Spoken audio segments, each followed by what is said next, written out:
Hello everyone, welcome back to my YouTube channel एडविजन मलिक। मैं हूं रुकैया और आज हम बात करने वाले हैं बहुत ही महत्वपूर्ण टॉपिक के बारे में जिसका नाम है समास। क्या नाम है इसका? समास। देखो ये यूपी के हर एग्जाम में, जिस भी एग्जाम में हिंदी आती है उसके लिए बहुत महत्वपूर्ण होने वाला है, और जो यूपी पुलिस के बच्चे हैं उनके लिए ये टॉपिक बहुत ही महत्वपूर्ण होने वाला है, क्योंकि मैं वन शॉर्ट क्लास में ये पूरा टॉपिक कंप्लीट कराने वाली हूँ आज, और उसमें महत्वपूर्ण जो पूछे गए क्वेश्चंस हैं वो भी कराऊंगी। ठीक है, तो वीडियो को बिना स्किप किए लास्ट तक देखना, और अगर आप मेरे चैनल पर नए हो तो मेरे चैनल को सब्सक्राइब जरूर कर लेना। ठीक है, सबसे पहले देखते हैं समास की परिभाषा क्या है। समास की परिभाषा, समास दो शब्दों से मिलकर बना होता है। समास दो शब्दों से मिलकर बना होता है, सम प्लस आस। समास दो शब्दों से मिलकर बना होता है, सम प्लस आस। समझ में आया? अब इसका मतलब क्या होता है? किसी चीज को संक्षिप्त करना या संक्षेप में कहना, यानी कि शॉर्ट में कहना। बड़ी बात को शॉर्ट में कहना क्या कहलाएगा? समास। किसी शब्द को कोई बड़े दो या तीन लाइन में कोई शब्द है तो उसको एक ही वर्ड में कह देना क्या कहलाएगा? समास कहलाएगा। संक्षिप्त करना या संक्षेप में कहना। समझ में आया आप सभी को? समास की परिभाषा आपको समझ में आई? ठीक है, अब एक उदाहरण देखते हैं। आप क्या देखेंगे? एक उदाहरण। ठीक है, देखते हैं। नीला है कंठ जिसका, नीला है कंठ जिसका, तो इस लाइन को मैंने कैसे लिखा? नीलकंठ। इसको मैंने ऐसे लिख दिया, नीलकंठ। नीला है कंठ जिसका, इसको मैंने एक बड़ी लाइन को एक संक्षेप में लिखा, शॉर्ट में लिखा, तो क्या कहलाएगा? ये समास कहलाएगा। ये क्या कहलाएगा? समास कहलाएगा। ठीक है, और जो दूसरा शब्द होगा ये क्या कहलाएगा? समास विग्रह। समास विग्रह। ठीक है, आपको समास समझ में आया? समास किसे कहते हैं? आपको समझ में आया? ठीक है, वेरी गुड। अब हम देखते हैं समास के भेद। अब क्या देखेंगे हम? समास के भेद। तो देखो, समास मुख्य रूप से तो देखो नहीं, जनरली बहुत सारी बुक्स में लिखा रहता है 6 प्रकार के होते हैं, लेकिन अब देखो समास के 4 ही भेद होते हैं, बाकी उसके उपभेद होते हैं। ठीक है, समास के मुख्य 4 ही भेद होते हैं, लेकिन बाकी सब उसके उपभेद होते हैं। तो हम पढ़ेंगे। सबसे पहला है अव्ययभाव समास, दूसरा तत्पुरुष समास, बहुव्रीहि समास और द्वंद्व समास। ठीक है, मुख्य क्या हो गए? 4 हो गए। मुख्य क्या हो गए? 4 हो गए। आपको ये मैं क्लास में याद भी कराऊंगी। ठीक है, मैं आपको पूरी क्लास में याद भी कराऊंगी। अब देखते हैं, अव्ययभाव के तो कोई उपभेद नहीं है, लेकिन तत्पुरुष समास के जो उपभेद है उनसे क्वेश्चन आते हैं, उनसे क्वेश्चन बहुत ज्यादा आते हैं। मैं आपको सारे नहीं कराऊंगी, जो इंपॉर्टेंट है सिर्फ वही कराऊंगी। देखो, जिससे क्वेश्चन में एग्जाम में एरर आता है।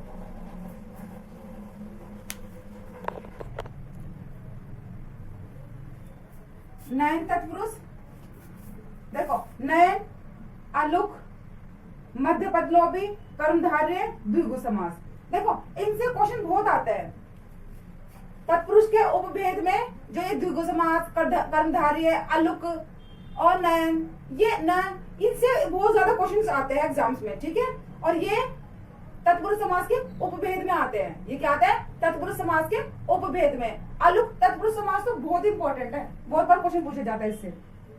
कर्मधारय और द्विगु, इन्हें मैंने पॉइंट वाइज मतलब इसको इंपॉर्टेंट लिख दिया है। ठीक है, मैंने इनमें इंपॉर्टेंट डाल दिया है। ठीक है, अब हम चलते हैं बहुव्रीहि समास पे। बहुव्रीहि समास के भी 4 उपभेद है, जैसे कि समानाधिकरण, वैधिकरण, तुल्य योग और व्यतिहार। ठीक है, ये इतने इंपॉर्टेंट नहीं है, आपको इसके उपभेद पढ़ने की कोई जरूरत नहीं है। ठीक है, आप सिर्फ बहुव्रीहि समास ही पढ़ेंगे, जो कि मैं पढ़ाऊंगी आपको। चौथा क्या है? द्वंद्व समास। चौथा क्या है? द्वंद्व समास। देखो इसके तीनों इंपॉर्टेंट है, ऐतरेतर, समाहार और वैकल्पिक। इसके तीनों ही इंपॉर्टेंट है, तो ये तीनों ही मैं आपको पढ़ाने वाली हूँ। ठीक है, आपको समास के उपभेद समझ में आ गए, समास के भेद समझ में आ गए, भेद और उपभेद समझ में आ गए अच्छे से? ठीक है, अगर समझ में आ गए तो कमेंट में यस जरूर टाइप करना। ठीक है, चलिए आगे चलते हैं। देखो अब चलते हैं समास, अव्ययभाव समास पर। सबसे पहले हम इसकी डेफिनेशन देखेंगे। ठीक है, अव्ययभाव समास जिसमें प्रथम पद प्रधान, प्रथम पद क्या होता है? प्रधान होता है, और पूर्व पद यानी कि दूसरा जो पद होता है वो क्या होता है? एक अव्यय होता है या अविकारी होता है। क्या होता है? या तो एक अव्यय होता है अविकारी। अविकारी का मतलब जिसमें चेंज ना हो, नो चेंज, जो चेंज नहीं होता सेंटेंस के अकॉर्डिंग, वाक्य के अकॉर्डिंग, ठीक है। देखो अव्ययभाव समास किसे कहते हैं? जिसमें प्रथम पद प्रधान होता है और पूर्व पद एक अव्यय होता है या अविकारी होता है। क्या कहलाता है? अव्ययभाव समास कहलाता है। आपको डेफिनेशन, आपको परिभाषा समझ आई? ठीक है, अब हम इसके उदाहरण पे चलते हैं। सबसे पहले उदाहरण नंबर 1 देखते हैं। यथाशक्ति, यथाशक्ति, शक्ति के अनुसार। देखो ये वाला शब्द क्या होता है? ये समास विग्रह, समास विग्रह, और ये क्या कहलाता है? हमारा समास कहलाता है। ये क्या कहलाता है? हमारा समास, ठीक है। ये क्या कहलाता है? हमारा समास। आजन्म, जन्म से, बेफायदा, बिना फायदे के, प्रति क्षण, हर क्षण, अत्यल्प, बहुत ही अल्प, ठीक है। आपको अव्ययभाव के उदाहरण समझ में आए? ठीक है, अब इसकी ट्रिक देखते हैं। देखो जिस भी शब्द के पहला जो शब्द है स्टार्टिंग में, ये वाले शब्द आ जाए, प्रथम पद कौन सा हो? अनु, प्रति, भर, ला, यथा, हर, नी, बे, दर, ला। अगर प्रथम पद ये वाले वर्ड हो, ये वाले शब्द हो, अनु, प्रति, भर, आ, यथा, हर, नी, बे, दर, ला, अगर ये कहीं पर भी स्टार्टिंग में ये आ रहा है ना, तो वो अव्ययभाव समास होगा, ठीक है। ये अव्ययभाव समास को पहचानने की ट्रिक है एक, ठीक है। जैसे यथा यहाँ पर आ गया, आ गया, बेफायदा में बे आ गया, प्रति, अत्यल्प, ठीक है। समझ में आया आपको? अव्ययभाव समास क्लियर हुआ? ठीक है। अब तत्पुरुष समास पे चलते हैं। तत्पुरुष समास किसे कहते हैं? जिसमें उत्तर पद यानी कि द्वितीय पद प्रधान होता है। जिसमें कौन सा पद प्रधान होता है? उत्तर पद या द्वितीय पद प्रधान होता है। इसमें देखो प्रथम पद प्रधान हो रहा था, इसमें द्वितीय पद प्रधान हो रहा है। क्या कहलाएगा? तत्पुरुष समास कहलाएगा। क्या कहलाएगा? तत्पुरुष समास, ठीक है। सबको तत्पुरुष समास की परिभाषा समझ में आ गई? देखो ये वन शॉट क्लास होने वाली है, मैं आपको पहले बता चुकी हूँ। आप पूरी क्लास में आपको सारे समास को पढ़ाऊंगी, वो भी उदाहरण के साथ, ठीक है। अब देखो इसमें एक चीज और देखो, अब इसमें संज्ञा या विशेषण होता है। प्रथम पद अगर पहचानने की ट्रिक होगी तो इसमें संज्ञा या विशेषण होगा, ठीक है।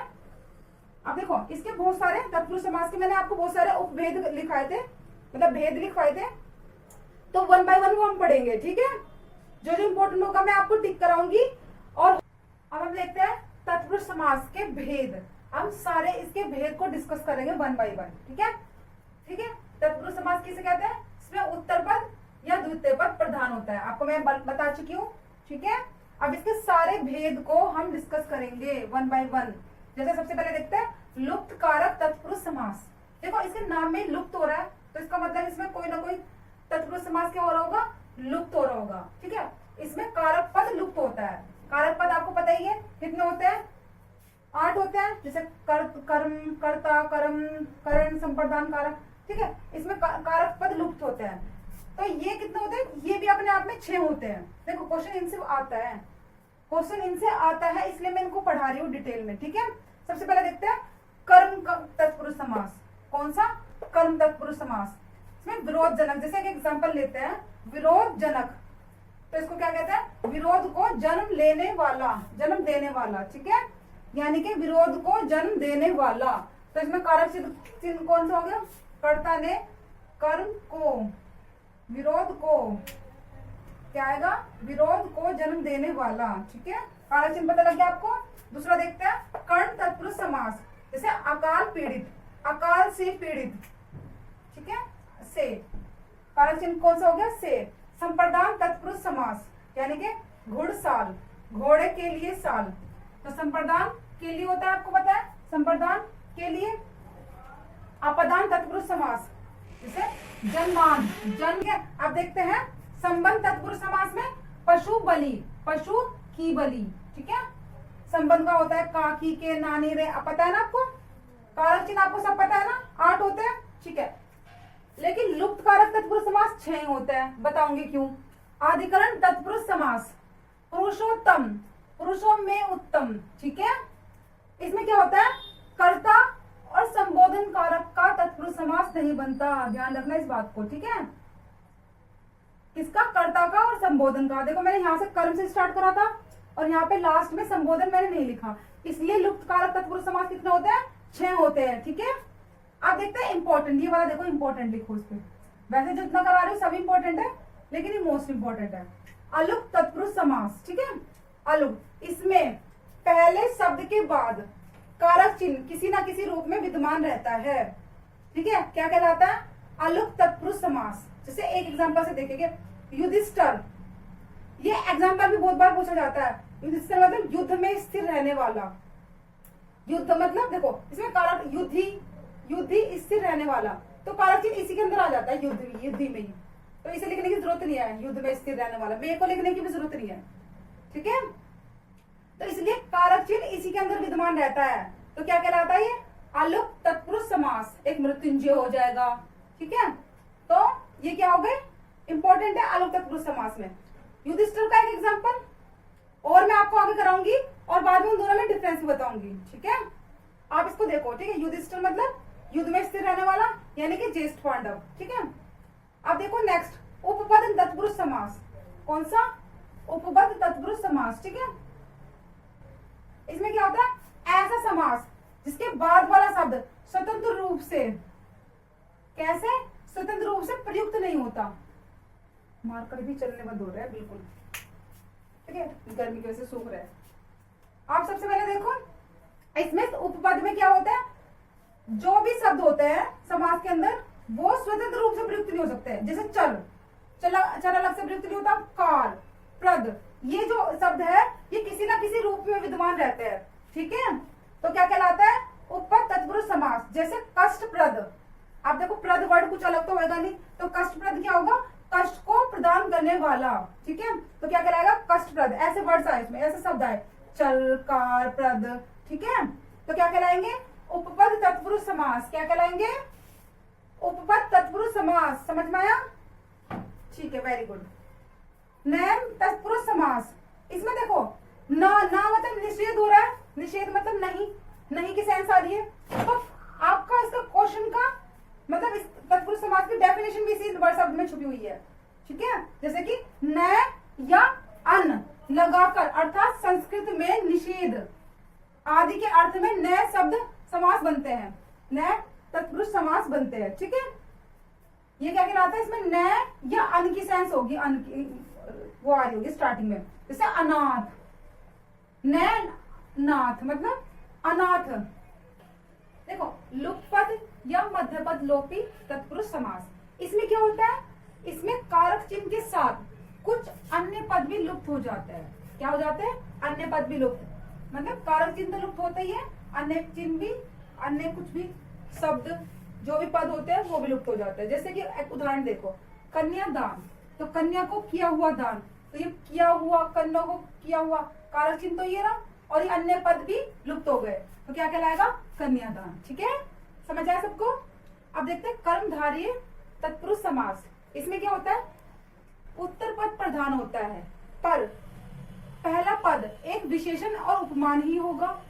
उपमान मतलब जिसके द्वारा उपमा दी जाए, और द्वितीय पद विशेष्य या उपमेय होगा। ठीक है, जिससे तुलना की जाए। ठीक है, जैसे कि उदाहरण देखते हैं, महाराजा, तो देखो महान है जो राजा। ठीक है, महान है जो राजा, इसमें जो पहला पद होता है, पहला पद वो क्या होता है? विशेषण या उपमान। ठीक है, वे किसी के ये विशेषण है, महानता की बात हो रही है। ठीक है, राजा कौन है? राजा। ठीक है, दूसरा पद एक विशेष्य या उपमेय होता है। ठीक है, जैसे एक और एग्जांपल देखते हैं, उदाहरण, मृग नयनी, यानी कि मृग के समान नयन वाला, तो आंखों की कंपैरिजन किससे हो रही है? तुलना किससे की जा रही है? मृग से, हिरण से, यानी के। ठीक है, समझ आइए सब दोनों एग्जांपल, मृग नयनी। ठीक है, ठीक है, अब नेक्स्ट पे चलते हैं, द्विगु समास पे। अभी हम इस तत्पुरुष समास के ही उदाहरण पढ़ रहे हैं। द्विगु तत्पुरुष समास में क्या होता है? पहला पद संख्यावाचक विशेषण हो और पूरे पद का समाहार का बोध कराए। ठीक है, देखो इसमें क्या होता है? द्विगु, देखो नाम समझ मारे, द्विगु, ये ट्रिक है। द्विगु मतलब दो, संख्या की सेंस आ रही है, तो इसका मतलब कोई भी संख्या होगी। इस समास की पहचान है, कोई भी संख्या अगर स्टार्टिंग में आ जाएगी शुरुआत में, तो क्या कहलाएगा? द्विगु समास। जैसे पंचामृत, यानी कि 5 अमृतों का समाहार, समाहार मतलब ग्रुप। नवरत्न, 9 रत्नों का समाहार।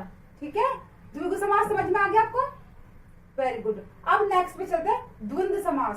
दोनों पे कंफ्यूज नहीं होना, द्विगु पे और द्वंद्व पे। द्विगु का मतलब क्या होता है? जब संख्या की बात हो रही हो। अब देखो, अब द्वंद्व समास पे चलते हैं। देखो ये सब हमारा तत्पुरुष समास के सारे पार्ट यहाँ तक कंप्लीट हो चुके हैं, खत्म हो चुके हैं। अब चलते हैं द्वंद्व समास पे, जिसमें दोनों पद प्रधान हो। द्वंद्व का मतलब जब दोनों पद प्रधान हो। ठीक है, द्वंद्व मतलब दोनों पद प्रधान हो और विग्रह करने पर या तो और आए या अथवा आए या आए, ऐसे शब्द आए। ठीक है, क्या कहलाएंगे? द्वंद्व समास। ठीक है, दोनों पदों के बीच योजक चिन्ह भी होगा। पहचान इसकी क्या है? एक योजक चिन्ह होगा। ठीक है, एक डैश लगेगा। ओके, जैसे रात दिन, तो क्या होगा? रात और दिन। दाल चावल, दाल और चावल। ठीक है, अब देखो द्वंद्व समास के भी 3 भेद है।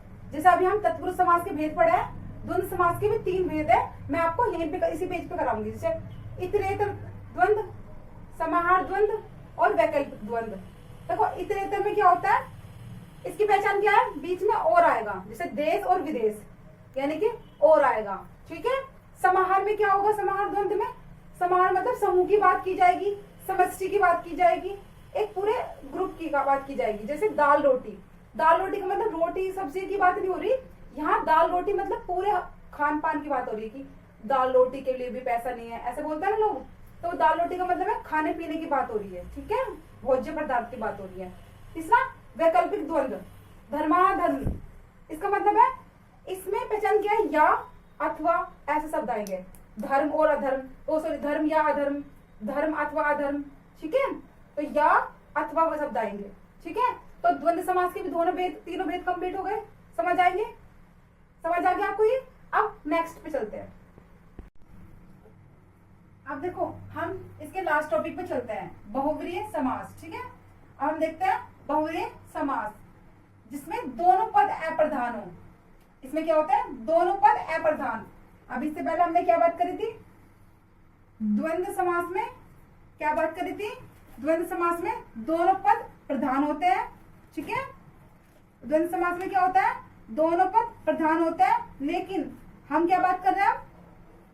बहुव्रीहि समास, यानी कि दोनों पद अप्रधान होते हैं, मतलब दोनों में से कोई पद प्रधान नहीं होता, तो क्या कहलाएंगे? अप्रधान। और जो तीसरा पद है, जो क्या है? तीसरा पद क्या है? मिलकर, दोनों पद मिलकर कोई तीसरा पद बनाते हैं। ठीक है, मतलब एक तीसरी की सेंस निकलती है। ठीक है, मतलब दोनों पद प्रधान नहीं होते, लेकिन एक तीसरा शब्द बन जाता है। तीसरा पद क्या हो जाता है? प्रधान बन जाता है। ठीक है, जैसे एग्जांपल देखते हैं, नीलकंठ। इसमें क्या होता है? नीला है कंठ, अर्थात शिव। जिसका नीला कंठ है, तो किसका नीला कंठ है? भाई हर किसी का तो नहीं है, तो क्या है? वो शिव, जो शिव भगवान है उनका है। ठीक है, तो यहाँ पे किस नीलकंठ किसकी ओर संकेत कर रहा है? शिव की ओर कर रहा है। ठीक है, अब देखो पीतांबर। अब क्या देखते हैं? पीतांबर, पीला या पीत है अंबर जिसका, मतलब कपड़ा। पीले कपड़े कौन धारण करता है? पीतांबर किसको बोलते हैं? कोई भी पीले कपड़े धारण करके आ जाएगा उसको पीतांबर नहीं बोलेंगे। लेकिन ये वर्ड किसके लिए है? ये शब्द किसके लिए है स्पेसिफाई? कृष्ण के लिए, कृष्ण भगवान के लिए। ठीक है, तो क्या कहलाएगा? ये पीतांबर कहलाएगा। ठीक है, समझ में आ गया आपको? ठीक है, अब देखो तीसरा एग्जांपल देखो, युधिष्ठिर। युद्ध में स्थिर रहने वाला क्या कहलाएगा? युधिष्ठिर।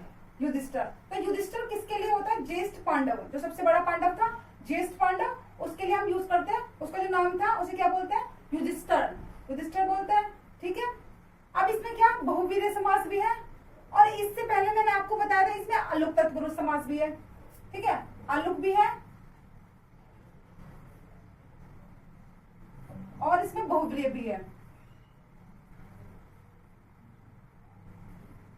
ठीक है, अब आपको ये डिपेंड करेगा, ऑप्शन पे डिपेंड करेगा। ठीक है, कि कौन सा आपको टिक करना है। दोनों में से एक ही ऑप्शन आएगा, ये तो अलुक तत्पुरुष समास का आएगा या बहुवीर्य समास का आएगा। ठीक है, आपको समझ में आ गई? तीन एग्जाम्पल समझ में आ गए अच्छे से? ठीक है, आपको बहुवीर्य समास भी समझ आ गया होगा। ठीक है, अगर आपको मेरी वीडियो अच्छी लगी है तो वीडियो को लाइक करें, मेरे चैनल को सब्सक्राइब करें और शेयर करें। Thank you for watching.